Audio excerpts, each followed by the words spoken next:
하나님이 우리를 창조하실 때 다 볼 수 있게끔 또 들을 수 있게끔 눈과 귀를 창조하셨습니다. 근데 선천적으로 또 후천적으로 이상이 있어서 보지 못하거나 또 듣지 못하는 경우는 있어도 창조의 산물이기 때문에 눈 없는 사람은 없죠. 또 귀 없는 사람은 없습니다. 다 있습니다. 참 눈의 중요성은 뭐 어떤 말로 해도 그걸 다 표현할 수가 없지만은 제가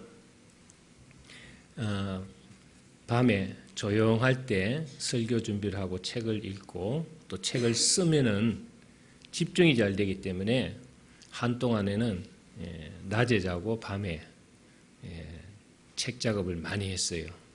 그러다 보니까 눈에 이상이 생겨가지고 어느 날 아침에 자고 나니까 눈 안에 핏줄이 터져서 이 잉크가 물속에 번지는 것처럼 피가 이렇게 번지는 게 보이더라고요. 눈 망막 속에서 쫙 번지는 게 보이는데 그러면서 앞이 캄캄해져서 너무 놀래가지고 응급실에 갔더니 눈 안에 있는 실핏줄이 터진 거예요. 터져가지고 눈이 망막에 이상이 생겨서 한동안 제가 눈치료를 받으면서 눈의 중요성을 너무너무 절실하게 그 필요성을 느낀 적이 있습니다. 여러분들도 눈 건강이 좋을 때 건강을 지켜야 돼요. 머리카락에도요 실핏줄이 그 두피에 어마어마하게 실타래처럼 엉켜져 있습니다. 그래서 피가 혈액 공급이 잘 돼야 영양분이 공급이 되어서 머리가 빠지지 않는다고 해요. 근데 이제 영양분이 공급되지 않으면 머리카락이 다 빠지죠. 눈도 마찬가지입니다. 눈도 이렇게 피가 공급이 잘 되고 영양이 공급이 잘 돼야 여러분들이 눈이 맑고 아주 밝게 보이는데 이게 공급이 안 되면은 눈이 막 침침하고 어둡고 또 저같이 이제 실핏줄이 터지면은 공중에 날파리가 날아다니는 것처럼 막 이렇게 날아다니죠. 정 같은 게. 그게 이제 나도 모르게 내 눈 안에 있는 혈관이 터져서 피가 지금 안에 여러분들이 말라붙어 있다는 겁니다.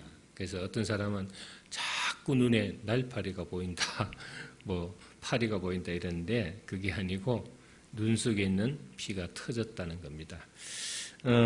우리가 이 조리개 역할을 하는 것을 우리가 홍채라 그러죠. 그래서 이 홍채는 빛의 조절, 강도에 따라서 줄여졌다가 넓어졌다 그렇게 하는 것이고 홍채를 통해서 빛이 망막에 이제 집중되죠. 제일 눈 안에 있는 끝에 있는 막입니다. 여기에는 수용된 빛 에너지가 시신경을 통해서 우리 뇌에 이제 전달되죠. 그래서 시각을 일으킨다고 합니다. 망막에는 긴 막대기 모양의 간상세포가 있고요. 시계추처럼 생긴 추상세포가 있는데요. 이 간상세포는 그 안에 약 1억 3천만 개의 세포가 들어있다 그래요. 놀라운 숫자죠. 그리고 이제 그 뒤 추상세포에는 한 700만 개의 정도의 세포로 구성되어 있다고 합니다. 굉장히 놀라운 일들입니다. 저는 병원이라고는 안과를 처음으로 많이 다녔는데 안과 다니면서 눈에 대해서 알면서 참 하나님의 그 창조 섭리가 참 오묘하다, 대단하다 하는 걸 느꼈어요. 참 우리가 눈을 통해서 보고 생각할 수 있고 보고 느낄 수도 있고 보고 여러분들이 모든 것을 판단, 결정하는 것처럼 눈이 하는 일은 단순히 그냥 빛의 식별, 사물의 실체 확인만 하는 것이 아니죠. 우리가 이제 성경에 보면 시편 119편 18절 말씀에 보면은 내 눈을 열어 주의 법에 기이한 것을 보게 하소서 했습니다. 누가복음 24장 31절에도 저희 눈이 밝아서 그인 줄을 알아보니라 그랬습니다. 네, 눈을 통해서 우리가 주님의 말씀을 듣고 보고 또 눈을 통해서 주님을 우리가 볼 수가 있다는 겁니다. 자, 귀는 어떻습니까? 귀는 소리를 감지해서 뇌에 전달하는 기능을 가지고 있습니다. 눈처럼. 귀는 큰 소리의 충격을 흡수하는 기능과 작고 미세한 소리를 정복시키는 기능을 또 가지고 있습니다. 요한계시록을 보면은 귀 있는 자는 성령이 교회에게 하시는 말씀을 들을지어다 그랬습니다. 보는 눈, 듣는 귀가 건강한 눈이고 또 귀라고 할 수가 있습니다. 오늘 본문의 누가복음 1장 말씀은 예수님 탄생 사건이죠. 예수님 탄생 이전의 일들을 말하고 있고 2장은 탄생 사건을 기술하고 있습니다. 아기 예수의 탄생 사실을 안 사람들은 극소수였습니다. 베들레헴 들판에서 양치던 목자들이 알았고 별을 연구하던 동방박사들이 알았습니다. 그리고 이 동방박사들에게 소식을 전해서 알게 된 헤롯 왕과 그들의 참모들이 알게 되었습니다. 헤롯은 예수님 탄생 소식을 들은 뒤에 예수를 죽이기 위해서 박해를 시작했고 목자들과 박사들은 예수님을 찾아서 경배를 드렸습니다. 자, 예수 탄생은 기쁜 소식입니다. 이 기쁜 소식은 바로 복음이죠. 그래서 우리가 복음을 좋은 소식이다, 굿뉴스라 그러죠. 그래서 이 복음은 정말 기쁜 소식이다. 누가복음 2장 10절에 보면 천사가 이르되 무수어 말라 보라 내가 은혜 온 백성에게 미칠 큰 기쁨의 좋은 소식을 너희에게 전하노라 했습니다. 자, 여러분 이 크고 좋은 소식을 알게 된 사람들이 두 가지 반응을 나타냅니다. 두 그룹으로 나눠지는데 오늘 우리는 그것을 통해서 성탕의 진정한 의미를 한번 느껴보고자 합니다. 첫째는 나쁜 반응 그룹이 있습니다. 그것은 헤롯과 참모들이죠. 마태복음 오늘 본문 2장 3절 보면은 헤롯 왕과 온 예루살렘이 듣고 소동한지라. 소동한다는 것은 말 그대로 뒤흔들린다, 당하게 된다, 또 무섭게 하다, 이런 뜻이죠. 그 당시 헤롯은 인기가 전혀 없는 왕이었습니다. 그래서 그는요, 반대파의 숙청과 로마 정권에 상납하기 위해서 온갖 그냥 가중한 세금 징수, 각종 우상 세우기, 또 로마 황제 숭배 이런 등등을 행하게 됐다고 합니다. 하여튼 그가요 인기가 상당히 없었던 것은 성경에도 나오고 역사적에도 나오고 있습니다. 하여튼 그는 도덕적으로 타락한 탕하였습니다. 10명의 아내를 거느렸고 많은 자녀를 낳았습니다. 유대 왕이었지만은 유대인의 존경을 받지 못했던 사람입니다. 그래서 늘 불안과 두려움 속에서 살아가던 사람이었다. 이렇게 정의할 수 있습니다. 그에게 유대인이 왕이 태어난다는 것은 충격적이고 굉장히 큰 소동이었죠.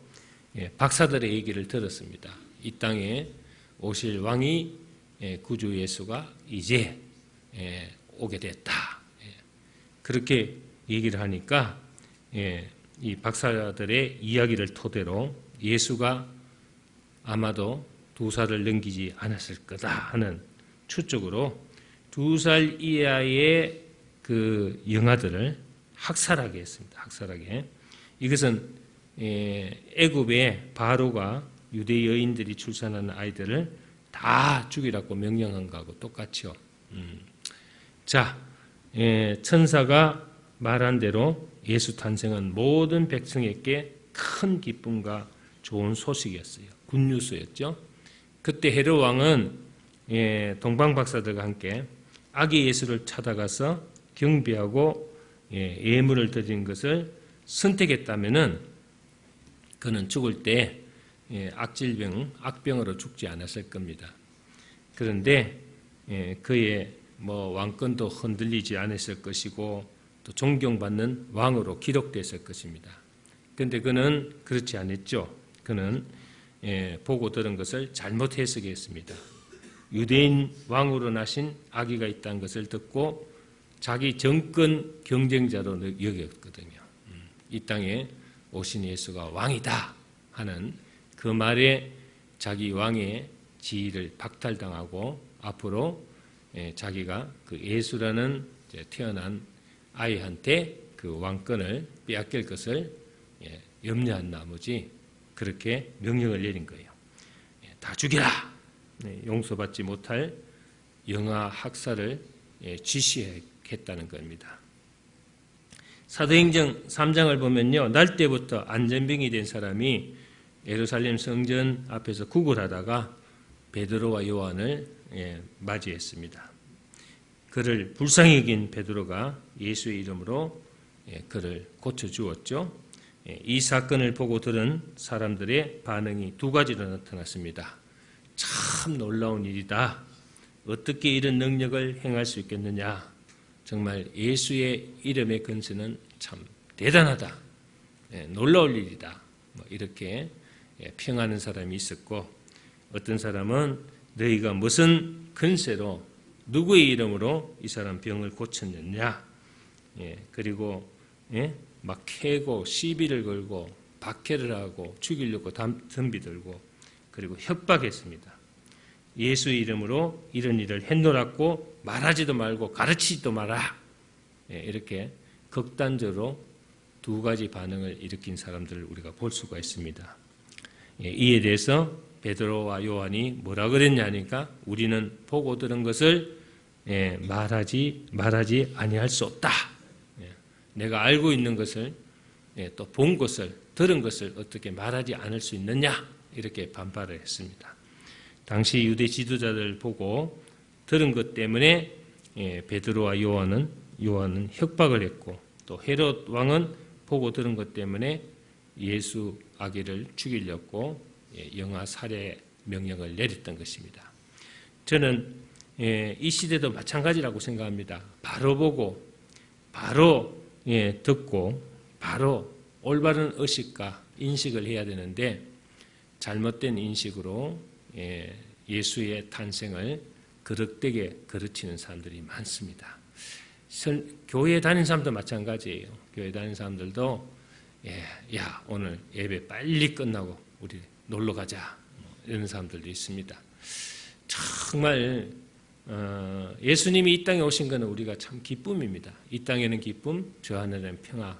정말 말씀 그대로 좋은 뉴스죠. 그러나 그 속을 들다 보면은 믿는 사람으로서 기쁨과 아울러 마음이 참 짠하지 않을 수가 없습니다. 예수님이 이 땅에 어떻게 오셨습니까? 우리의 죄와 허물을 위해서 희생하기 위해서 희생양으로 십자가를 감당하기 위해서 이 땅에 오셨습니다. 그럼에도 불구하고 전혀 믿지 않는 사람들 하나의 먹고 마시는 문화축제로 변질되어 있습니다. 그래서 성탄절만 되면 골목마다 술 먹고 주정하는 사람, 시내에 나가보면 화려한 네온 사인 밑에서 정말 사치스럽고 허영스러운 민크 코드를 입고 멋을 내고 맛있는 거 먹으러 다니고 호텔에서 모여가 망연회하고 떠들고 웃고 하는 그런 문화 행사로 변질되어 있다 이거죠. 우리 주님이 이 땅에 오신 목적이 뭡니까? 나 같은 죄인을 구하기 위해서 나같이 참 허물이 많은 사람을 용서하기 위해서 이 땅에 오셨어요. 그리고 흠도 티도 없으신 그분이 나를 위해서 십자가를 지셨습니다. 그리고 한 방울의 육수도 남기지 않고 나를 위해서 다 흘리셨다는 그 가슴 아픈 사연을 우리가 생각해 보면은 먹고 마시고 떠들고 놀 수만 없는 그런 날들입니다. 우리는 정말 경건하고 거룩한 마음으로 주님의 탄생을 기뻐해야 되겠다. 할렐루야. 그래서 우리는 이 왜곡된 의식을 갖고 있다. 이 왜곡이라는 단어가 있는데 그 외자를 보니까요. 제가 한자를 우리 공장론처럼 한자를 많이 알면 제가 여러분들한테 아주 재밌게 풀어주겠는데 하여튼 몰라도 보니까 위에 보니까 불자가 있고 밑에는 바른 정자가 써 있어요. 그래서 아니다는 뜻의 불자와 바르다를 뜻하는 바를 정자가 합성되어 있습니다. 그게 무슨 말이겠어요? 바른 것이 아니다. 그런 뜻이 되겠죠. 바른 것이 아니다. 예수도 왜곡하고 성경도 왜곡하고 진실도 왜곡하고 사건도 왜곡하고 역사도 왜곡하고 교회도 왜곡하고 목사도 왜곡하고 신앙도 왜곡하고 지금 여러분들이 잘못 왜곡하고 있는 그런 사건들이 비극이 있습니다. 이 오해와 자멸이 이 땅에 지금 판을 치고 있습니다. 바로 보고 바로 믿고 바로 듣고 바로 살아야 되는데 그러지 못한 경우가 많습니다. 세상의 풍조에 밀려서 내가 지금 어떻게 사는지조차도 모르고 내가 어떻게 지금 예수를 믿고 있는지 그조차도 잘 모르면서 교회를 다니고 성탄에 오면은 그저 기뻐하고 마시고 즐기는 그런 상황 속에서 우리가 살아가고 있다 이거죠. 이것은 왜곡된 신앙이다.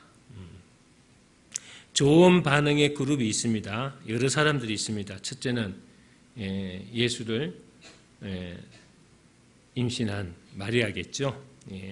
천사의 방문과 수태고지로 임산부가 된 마리아는 입을 열어서 하나님의 구원과 섭리를 찬양했습니다. 누가복음 1장 46절 55절 보면은 하나님 내 구주를 기뻐합니다. 나에게 큰 일을 행하였습니다. 비천한 저를 높여주셨습니다. 하나님은 아브라함과 그 자손에게 영원하십니다. 하고 끊임없이 그냥 전폭적으로 하나님이 자기에게 하신 일을 수용하고 찬양했어요. 찬양했습니다. 자, 우리는 이 감사하고 찬양하는 일을 참 고마워해야 돼요. 제가요 엘림을 왔다 갔다 하다 보니까 상당히 이 거리 이동을 많이 합니다. 그래서 지금 자동차가 한 3년 약간 넘었는데 20만 킬로가 넘었어요. 보통 택시기사보다도 더 많이 운전을 많이 하는 것 같아요. 그래서 타이어가 많이 자주 낡아서 밑에 타이어를 교체하러 내려가가지고 타이어를 교체하면서 제가 타이어가 너무 빨리 닳는다. 그리고 차가 이제 뭐 3년밖에 안 됐는데 20만 킬로가 됐다 하고 투덜투덜 그러니까요. 그 타이어 갈던 정비기사가 하는 말이 아유 목사님 고마워해야죠. 목사님이 건강하게 그만큼 뛸 수 있고 그만큼 다녔다는 거 그거는 목사님이 그만큼 활동도 많고 그만큼 건강하다는 증거예요 이러더라고요. 그 소리 듣고 보니까 맞아요. 아차 그렇구나. 그래 내가 건강하지 못하고 내가 활동이 없다면은 타이어도 따를 일도 없고 키로수가 올라갈 것도 없지. 내가 그만큼 많이 뛰고 그만큼 많이 다닌다는 것은 그만큼 내가 하나님한테 은혜를 많이 받고 감사한 일이다. 여러분들도 건강하지 못하면 이 산 위에 못 올라옵니다. 산 밑에 집 앞에 있는 코앞에 있는 교회도 겨우 나갈까 말까 할 거예요. 여러분들이 이렇게 이까지 올라올 수 있다는 것은 건강하기 때문에 올라올 수 있다. 할렐루야. 우리는 항상 감사하고 찬양해야 되겠습니다. 할렐루야. 두 번째는 천군 천사들입니다. 천군 천사. 누가복음 2장 10절 14절에 보면은 예수 나신 날 하늘의 천군 천사들이 기뻐하고 노래했다. 이렇게 나있어요. 이유는 예수가 만왕의 왕이고 만군의 주이시기 때문이다. 그들이 부른 노래 가사는 뭡니까? 지극히 높은 곳에서는 하나님께 영광이요 땅에는 기뻐하심을 입은 사람 중에 평화로다 이렇게 얘기했습니다. 성탄절은 하늘에서도 땅에서도 동서남북 어디에서도 국경과 인종과 계급을 떠나서 기쁨의 좋은 소식을 선물로 준 날이다. 오늘 아침에 뉴스를 보니까 중동 지역 사우디나 뭐 이런 여러 가지 이슬람 국가에도 이번에 성탄 추리를 처음으로 시내에다가 장치를 했대요. 그걸 보면서 아우 감사하더라고요. 쟤들도 저렇게 예수 온 것을 이제 축하하는구나. 성탄 추리 이때까지는 안 했습니다. 그죠? 이슬람 지역에서 그렇습니다. 이게 다 천군 천사들의 작용이라고 생각합니다. 세 번째는 목자들이 긍정적이었죠. 누가복음 2장 20절을 보면은 오늘 말씀이죠. 목자들은 2장 20절 오늘 본문 말씀 보세요. 목자들은 자기에 대해 이른 바와 같이 듣고 본 그 모든 것으로 인하여 하나님께 영광을 돌리고 찬송하며 돌아가니라. 아멘입니까? 15절을 보면은 천사들로부터 아기 예수 나신 소식을 듣고 이에 베들레헴까지 가서 주께서 우리에게 알려진 바 이 이루어진 일들을 보자 이렇게 얘기했습니다. 보자. 가서 보자. 그들은 직접 가서 보았습니다. 그리고 듣고 본 사실을 인하여 하나님께 영광을 돌리고 찬송하며 돌아갔다 했습니다. 그 당시 목자들은 상위 계층의 사람들이 아니죠. 양을 치고 양과 함께 사는 목축업을 하는 지금 같은 몽고에 있는 유목민 비슷한 그런 사람들이었습니다. 지금도 양치기만을 전문적으로 삼고 사는 사람들이 있습니다. 그들을 가르쳐서 베드위인족이다 이렇게 얘기하죠. 어복도 나름합니다. 먹는 것도 빵 조각입니다. 양 우리 안에서 같이 천막을 치고 양과 같이 자고 양 젖을 먹고 양고기와 양 가죽을 주식으로 삼고 있습니다. 자, 이런 사람들도 하나님을 알고 하나님을 찬양했다. 이거는 여러분들이 추상적으로 얘기하는 것도 아니고 전설을 따라 내려오는 얘기를 하는 것도 아니고 실제로 있었던 그대로를 얘기하는 거예요. 실제로 있었던. 헤롯은 아기를 주기로 했고 이렇게 난놈하고 가난했던 목자들은 예수를 찬양했던 것입니다. 아기 예수를 찬양했다. 자, 마지막에는 동방박사들이죠. 이 동방박사. 그들에게는 동방에서 온 사람입니다. 아마 이 예루살렘 동쪽에 위치한 어느 페르시아나 바벨론이나 또 아라비아, 메레나, 아라비아 같은 곳이 아니었을까 그렇게 봅니다. 그들은 박사입니다. 박사를 헬라 성경은 마고이라고 불렀어요. 이 마고이란 것은 엉터리 예언가나 마술사나 또 무당이나 점쟁이가 아닌 제대로 공부하고 연구한 박사를 마고이다. 그래서 불렀습니다. 이들이 떠난 것은 동방입니다. 안내 지도가 있었던 것도 아니고 안내자가 있었던 것도 아니었을 겁니다. 그냥 별을 보고 별을 따라서 왔다고 합니다.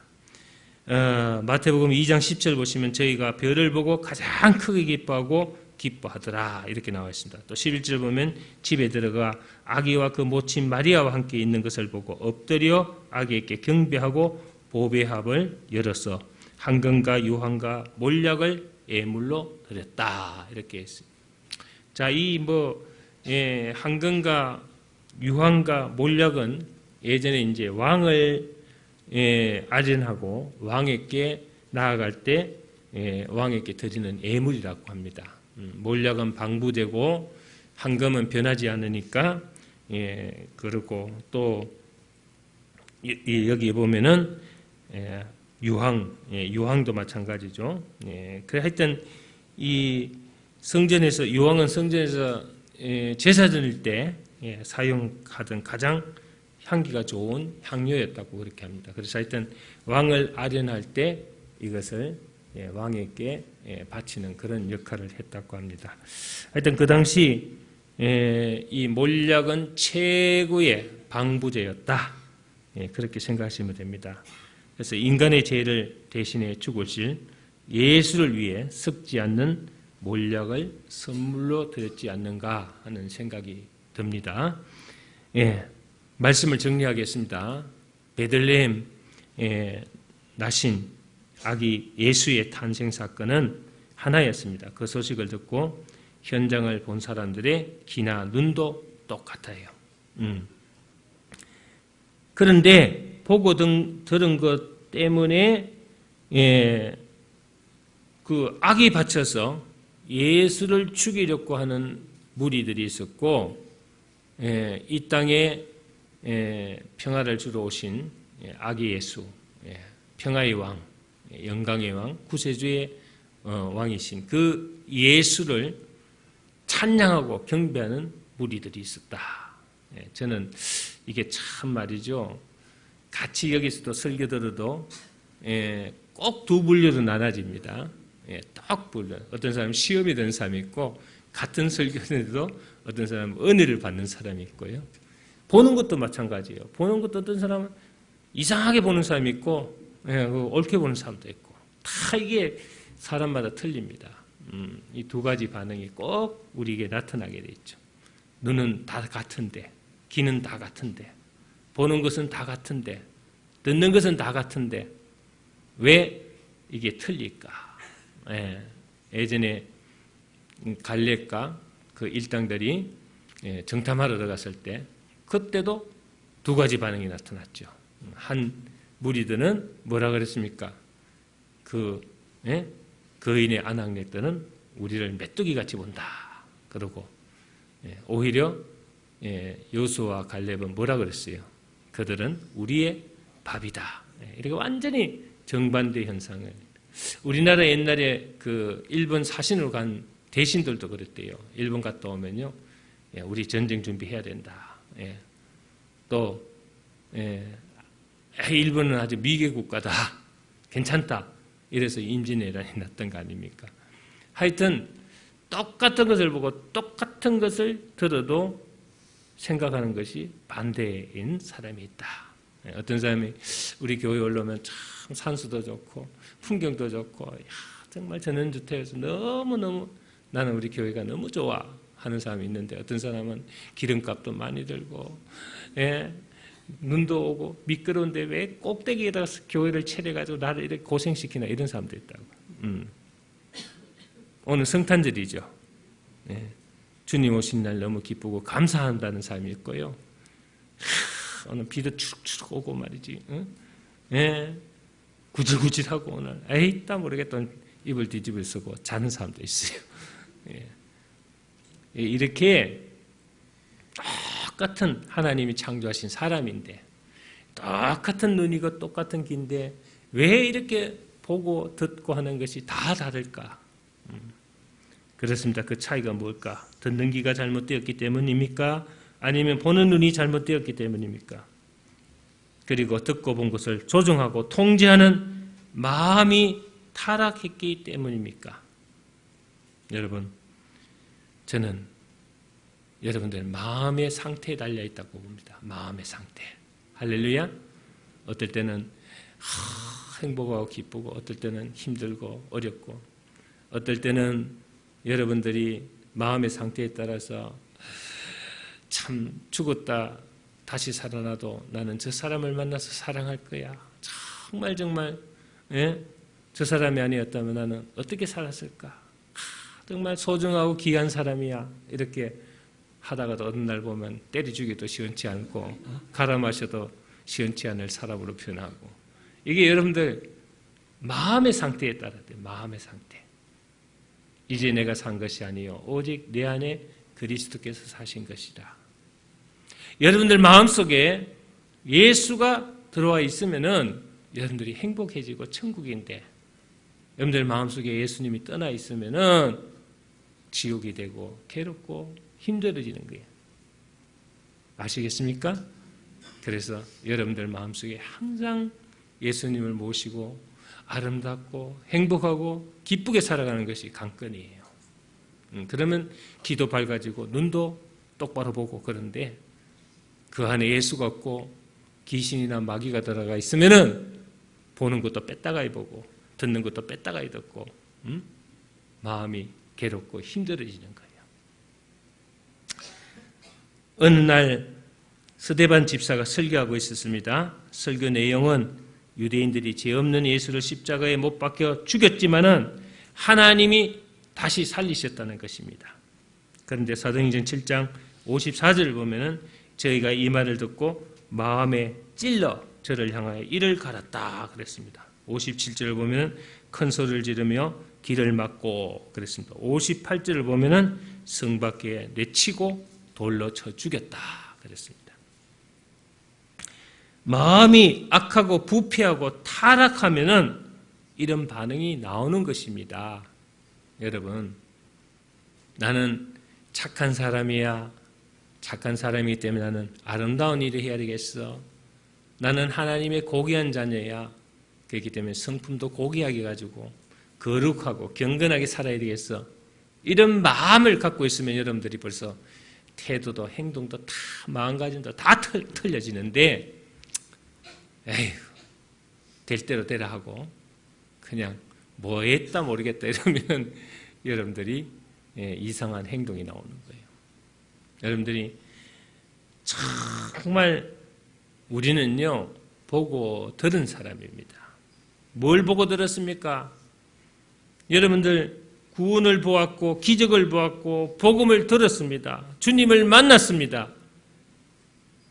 예수 탄생만 여러분들 기념하지 마시고 그 탄생하신 예수님이 오늘날 이 땅에서도 나와 만나서 동행하고 지금도 동고동락하고 지금도 예수 안에 살고 있는 거예요.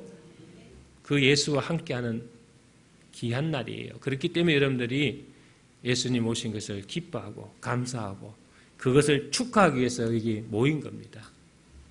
여러분들 마음속에 지금 예수님이 살아계십니까? 그러면 보고 들은 것을 똑바로 정언하시기 바랍니다. 여러분들이 엉터리로 정언하지 마시고 나는 예수를 만난 사람이고 하나님을 만난 사람이고 하나님 안에 사는 사람이고 주 안에 사는 사람이라면은 주 안에 있는 나에게 땅 근심 걱정 있으라 십자가 밑에 나아가 내 짐을 풀었네 하는 그런 그리스도인이라면은 여러분들이 한숨 팍 내쉬고 불안해하고 두려워하고 밤에 잠 안 오고 아프고 힘들고 아프지 말라는 게 아닙니다. 아픈 건 어쩔 수 없죠. 그런데 왜 아픕니까? 마음이 괴로우니까. 불안하니까 두려우니까. 예수를 만난 사람 그렇지 않아요. 정말 순간순간 행복하고 기쁘고 감사하고 여러분들이 삶이 한순간 한순간이 아름답고 좋아야 돼요. 시간이 아깝고 말이죠. 내 가족과 함께 있는가? 소중한 내 남편, 소중한 내 자녀. 나는 축복받은 사람, 나는 행복한 사람이다. 나에게 이렇게 이런 가족이 있고 이런 축복을 하나님이 허락하셨구나. 목욕탕에서 벨가벗고 불나가 죽은 사람도 있어요, 여러분들. 그 속에 안 들은 것만 해도 감사해야 돼요. 어디선지 여러분을 지키고 있는 예수와 함께 살고 있다는 거. 그 주님이 오늘 이 땅에 오신 것을 여러분들 기뻐하고 감사하는 건 당연한 거예요. 그런데 그 의미도 모르고 이유도 모르고 그냥 먹고 마시고 노는 것에만 집념해가지고 여보 다 끝나가 기다려. 짐 사나. 그러한 마음으로 여러분들 주님을 만날 수가 없어요.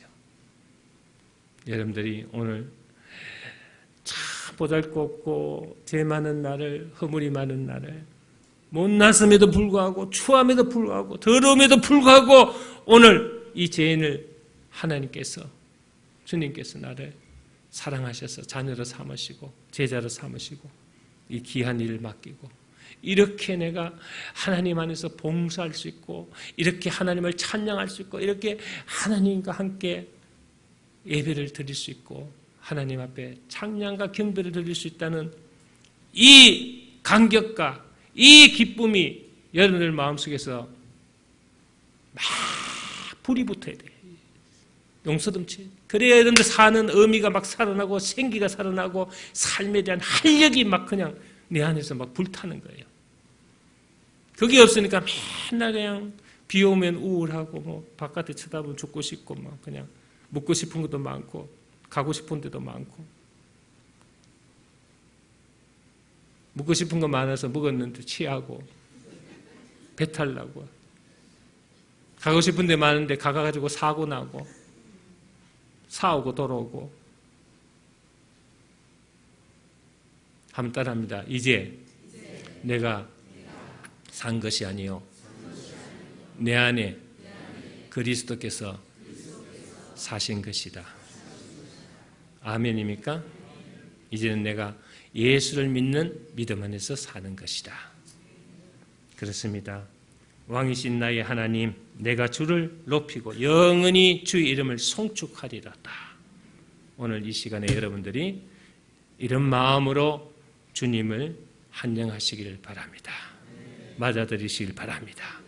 그리고 듣고 본 그대로 산증인이 돼서 주님을 증거하는 여러분들이 되시기를 주의 이름으로 축원합니다. 기도하겠습니다.